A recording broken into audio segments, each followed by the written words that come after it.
Shalom Sidra de Shoftim, première montée, participer à la formation de la Torah.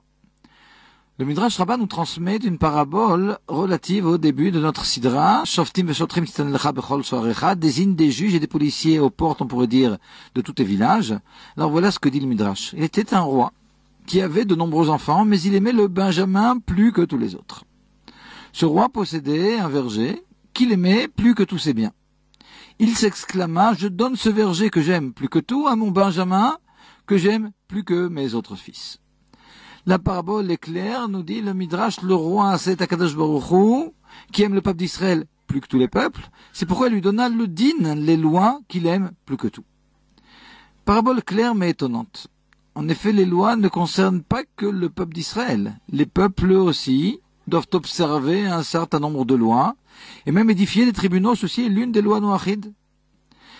De plus, les lois demandent une réelle maturité pour être comprises. Pourquoi, dans la parabole, le verger qui les symbolise est-il transmis au plus jeune des fils, le Benjamin, qui, manifestement, doit être moins vif que ses aînés? La réponse à cette question est allusionnée dans la parabole. Celle-ci, en effet, ne traite pas d'un champ, mais d'un verger. Dans un champ, poussent céréales ou légumes nécessaires à l'alimentation.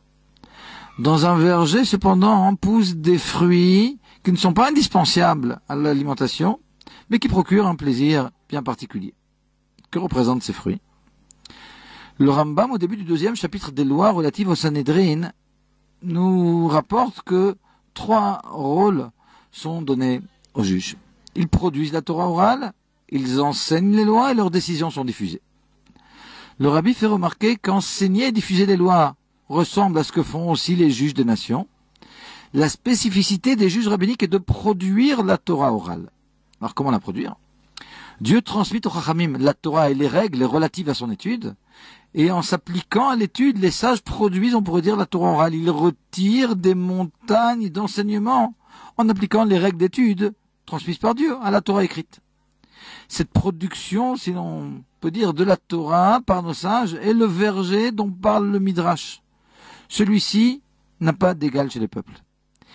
Il est transmis au petit, au Benjamin, celui qui sait se faire petit pour comprendre la volonté divine enfouie dans la Torah et la dévoiler au peuple d'Israël.